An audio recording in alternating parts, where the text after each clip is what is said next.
Salut tout le monde, c'est Béatrice, j'espère que vous allez bien.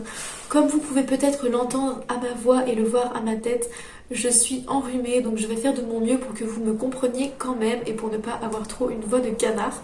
Et justement, puisque je suis enrhumée, nous allons parler rhume, nous allons parler mouchage de bébé. En fait, je vais vous dire comment nous faisons nous à la maison pour moucher notre bébé qui a actuellement 9 mois de façon plus agréable pour elle, de façon zéro déchet, de façon naturelle. Et je vais aussi en profiter pour vous dire un petit peu ce qu'on fait en ce moment, étant donné qu'on est malade, voilà, on sait jamais, ça peut servir. Mais à la base, cette vidéo est surtout là pour parler du mouchage de bébé. Alors je ne sais pas vous, mais moi je ne suis pas allée à la maternité pour ce bébé, pour Dana, qui est ma deuxième fille, puisque j'ai accouché à la maison. Par contre, nous sommes allés à l'hôpital, puisqu'elle a eu un rhume à un peu moins de 2 mois. Et bon, elle avait de la fièvre, donc en fait on est allé aux urgences parce que c'est la marche à suivre lorsqu'un bébé aussi petit a de la fièvre. Et donc ils lui ont fait tout plein de tests. Bon, au final on était rassurés, ce n'était qu'un rhume. Mais bon, tout ça pour vous dire que du coup, à l'hôpital, parce qu'on a été hospitalisé plusieurs jours, on nous a appris à moucher bébé avec des pipettes de sérum fille, en allongeant bébé la tête sur le côté, en lui mettant le sérum fille dans une narine, puis en pressant et en fermant sa bouche en même temps, vous savez, comme ça là, pour l'obliger à souffler par l'autre narine et du coup pour l'aider à se moucher, ce qui est plutôt très efficace, mais ce qui est horrible à faire en tant que parent. On a vraiment l'impression de martyriser son bébé parce qu'il hurle, il pleure, c'est désagréable pour lui et du coup on n'avait pas très envie de devoir recommencer cette méthode. On l'a quand même fait dans les tout premiers mois de vie de bébé, puisqu'il faut savoir qu'au tout début, le bébé ne respire que par le nez, donc c'est vraiment super important de bien lui déboucher le nez plusieurs fois par jour s'il le faut, le temps que les choses aillent mieux. Mais vraiment, c'est super important parce qu'il ne peut pas respirer autrement en fait. Après, en grandissant, il peut aussi respirer par la bouche, donc c'est déjà un peu moins gênant.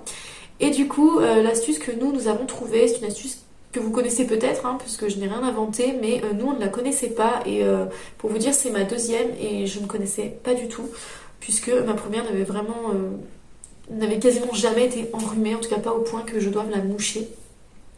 Donc ce que l'on a fait, c'est que l'on a acheté des seringues en pharmacie, donc je vais vous montrer à quoi ça ressemble. Il s'agit de seringues comme ceci. Donc nous c'était un lot de 2, du coup c'est parfait, on en a gardé une à la maison et on a mis la deuxième chez mes parents puisqu'on y va quand même assez souvent. Et en fait vous allez pouvoir remplir cette seringue, alors soit avec du sérum fille, soit autre chose, on va en parler après. Et vous allez tout simplement mettre dans la narine de bébé, vous assurer qu'il ne bouge pas trop pour ne pas le blesser, mais vous voyez que c'est difficile de blesser parce qu'on a quand même un bel embout en silicone comme ça qui est souple, et non pas un embout de pipette de sérum fille qui peut être beaucoup plus pointu et beaucoup plus irritant. Et du coup vous allez tout simplement pousser pour que le liquide vienne sortir par l'autre narine. Parfois bébé va en avaler et ça va aller dans sa gorge, mais c'est pas du tout un problème. L'essentiel c'est que le mucus se dégage en fait du haut du nez là, pour que bébé puisse respirer. Que ça s'évacue par le nez ou qu'il avale et que ça finisse dans les selles plus tard, c'est finalement pas très important. Et en fait avec cette technique là, ce qui est bien c'est que bébé, une fois qu'il tient assis, va pouvoir justement être mouché assis, voire même debout, et donc vous n'êtes pas obligé de le bloquer allongé. C'est généralement beaucoup plus agréable pour lui, même si je ne vous cache pas que de environ 4 mois jusqu'à maintenant, tout se passait super bien avec Dana. Voilà, on l'asseyait, on lui faisait le soin du nez, en 3 secondes c'était fait, aucun pleur, rien du tout. Et maintenant qu'elle a 9 mois, elle aime pas trop en fait quand on veut lui mettre dans le nez, elle a pas envie, elle se tourne, donc on est obligé de lui bloquer un peu la tête et c'est ça qui l'embête. Mais au moins c'est très rapide, beaucoup plus rapide que le mouchage avec la pipette et voilà, on appuie sur le nez, sur la bouche. Donc ça c'était pour la façon de moucher. Ça coûte pas très cher et vraiment c'est génial. Vous pouvez laver votre seringue avec de l'eau bien chaude à chaque fois. Avant, après l'utilisation et du coup il n'y a aucun problème, donc pas besoin de racheter des pipettes de sérum fille. Maintenant pour ce qui est du produit que l'on va utiliser dedans, vous allez me dire oui mais on est obligé d'acheter du sérum physiologique. Alors déjà il faut savoir qu'en pharmacie vous pouvez trouver du sérum physiologique dans un plus grand contenant que les petites pipettes individuelles jetables. Déjà ça peut éviter un peu de déchets et c'est déjà plutôt pas mal. Ensuite, il faut savoir que vous pouvez faire votre sérum physiologique maison. Je vous mettrai la recette dans la barre d'informations. C'est pas très compliqué et ça fonctionne aussi bien qu'un sérum physiologique que vous aurez acheté en pharmacie. Autre chose, et là pour le coup ça peut être complètement gratuit, si vous allaitez, vous pouvez tout à fait utiliser votre lait, donc le lait maternel, pour moucher votre bébé. C'est ce que l'on fait en ce moment et ça fonctionne très bien. Hein. Bon, j'ai pas pu filmer parce que j'ai pas envie de la filmer dans un moment où elle se débat un petit peu et où elle commence à pleurer. Mais j'aurais pu vous montrer qu'il y a bien le mucus qui coule par l'autre narine, hein, on le voit très clairement. Donc sérum Phi, c'est top, ça fonctionne très bien, mais lait maternel, ça fonctionne extrêmement bien aussi. Donc ça peut être une très bonne astuce, zéro déchet, gratuite, minimaliste, puisqu'on n'a pas besoin d'emmener quelque chose de plus dans son sac, par exemple, si on sort ou quoi. Et c'est génial parce que du coup ça peut vous dépanner, on choisit pas le moment où son bébé va être enrhumé, parfois on n'a plus de sérum Phi à la maison, on avait mal goupillé les choses et donc on n'a pas eu le temps d'en racheter, et bien sachez que votre lait peut tout à fait dépanner. Donc ça peut être très pratique. Et pour les plus sceptiques, il faut savoir que le lait a énormément de propriétés antibactériennes, etc. Pareil, j'essaierai peut-être de vous mettre un lien d'un article de la Leche League dans la barre d'informations si jamais vous êtes un peu sceptique sur l'utilisation du lait maternel, si vous avez peur que ce soit pas bon, que ce soit dangereux pour bébé, que ça lui amène des bactéries ou quoi, je vous inviterai à aller le lire. Mais je vous assure qu'il n'y a pas de problème. Et en plus de ça, c'est probablement moins irritant aussi, puisque le lait maternel c'est un petit peu plus gras. C'est composé d'énormément d'eau, mais il y a quand même un petit peu de matière grasse aussi.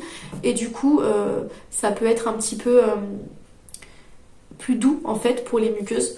Ça peut être un peu moins asséchant, je pense. Et en plus de ça, le lait maternel, quand il sort, quand vous venez juste de l'extraire, parce que pour ma part en tout cas c'est ce que je fais pour éviter des problèmes de conservation et justement de bactéries, etc. Ce que je fais c'est que je tire un petit peu de lait dans un petit récipient juste avant de moucher bébé. Ensuite je remplis ma seringue, hop, et je n'ai plus qu'à moucher bébé. Vous voyez, il faut environ 10 ml, donc 10 ml c'est assez facile à tirer rapidement. Et donc voilà comment je procède. Et donc ce que j'allais dire c'est que du coup le lait va sortir à peu près à 37 degrés, donc la température du corps. Et donc c'est ni trop chaud ni trop froid, donc ce n'est pas irritant pour les muqueuses. Parce qu'il faut savoir que si vous mettez un liquide trop froid dans le nez, et bien ça va irriter les muqueuses. Même chose si c'est trop chaud. Donc c'est important de surveiller la température de ce que vous allez mettre dans le nez. Et ça pour le coup, on a moins de contrôle, je trouve, sur la température du sérum Phi que l'on va mettre dans le nez de notre enfant, tandis que le lait maternel, voilà, si on vient juste de l'exprimer, eh bien il est tiède et donc c'est parfait. Voilà pour ce qui est du mouchage de nez, je pense que j'avais pas autre chose à vous dire, mais du coup tant qu'on y est, je vais juste vous donner 2-3 petites astuces en plus pour soigner un rhume. Voilà, nous on est tous enrhumés à la maison, c'est Dana qui nous a filé son rhume je pense. Et voilà comment on fait pour se soigner. Donc pour ce qui est de Dana, on lui mouche le nez grand minimum matin et soir, mais si possible plusieurs fois dans la journée. On lui essuie le nez à chaque fois que ça coule, bien entendu. Pour l'instant, elle n'a pas l'air d'avoir d'autres symptômes. Nous, on donne pas de Doliprane. C'est extrêmement rare que l'on donne du Doliprane. On va en donner si vraiment bébé a beaucoup de fièvre, ou alors que sa fièvre dure depuis longtemps, ou bien qu'elle est très plaintive et donc on sent que sa fièvre la gêne beaucoup, que voilà qu'elle supporte mal sa fièvre malgré les câlins, les tétés, les temps de sieste, etc. Là, on va pouvoir lui en donner un petit peu. Et puis, on lui en a donné là récemment, puisqu'en fait, ça faisait déjà 5 nuits que tout le monde dormait très mal à la maison, parce qu'elle elle a une 8e dent qui sort, et vraiment, on sent que c'est très pénible pour elle, c'est douloureux. Parfois, elle a des crises de pleurs et de hurlements, parce qu'elle a mal. Et donc, ça faisait déjà 5 nuits et donc plusieurs jours que c'était compliqué. Donc, on lui en a donné parce que voilà, elle venait juste de faire une crise de larmes pas possible. Et on s'est dit, non, quand même, la pauvre, là, il faut qu'on fasse quelque chose. Donc, on lui a donné un petit peu de Doliprane. Mais en gros, on va vraiment garder le Doliprane pour les cas extrêmes, ou en tout cas rigoureusement nécessaires. On ne va pas courir sur le Doliprane dès qu'il y a, entre guillemets, un petit peu de travers, quoi. Voilà, et sinon ce que l'on fait pour se soigner, c'est que je diffuse des huiles essentielles grâce à mon diffuseur dans la chambre, donc avant de dormir le soir. Et là, juste avant de vous filmer cette vidéo, j'ai endormi Dana au sein dans notre chambre. Papa est resté avec elle pour faire une sieste aussi. Et donc j'ai diffusé les huiles essentielles.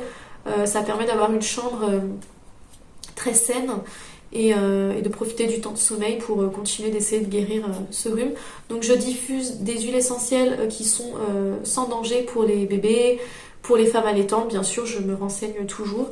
Généralement, je tourne autour de l'huile essentielle d'arbre à thé, c'est un gros basique. Et personnellement, j'aime beaucoup l'huile essentielle d'eucalyptus radié lorsque j'ai le nez bouché. Je trouve que ça aide énormément à respirer. Voilà, d'ailleurs pour ma part, je vais aussi utiliser de l'huile essentielle de menthe poivrée que je vais mettre au niveau des tempes lorsque j'ai mal à la tête, que je sois enrhumée ou non d'ailleurs. C'est quelque chose qui fonctionne très bien. Et puis je vais souvent aimer aussi mettre un petit peu d'huile essentielle d'eucalyptus radié sur un mouchoir et je vais le respirer un petit peu tout au long de la journée, ça va pas mal m'aider.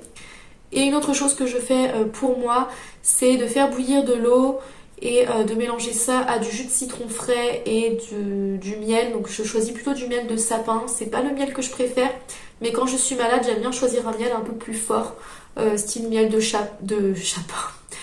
châtaignier ou de sapin, désolée pour le mélange. Et j'utilise aussi un miel enrichi en gelée royale que l'on a à la maison, qu'on n'a toujours pas terminé. Voilà, en me disant que c'est bien pour booster les défenses immunitaires. J'en avais pas sous la main, mais j'aurais pu utiliser du thym pour ajouter à cette petite boisson, puisque la tisane de thym c'est très très bon pour le système immunitaire aussi.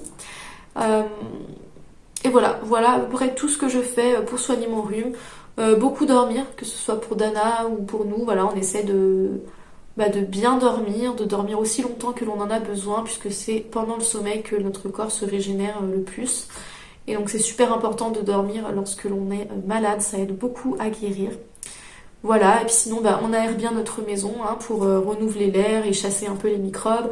On n'hésite pas à aller se promener parce qu'il faut quand même conserver une activité physique. Enfin voilà, on fait au mieux, mais on se soigne au naturel et pour l'instant ça fonctionne très très bien chez nous.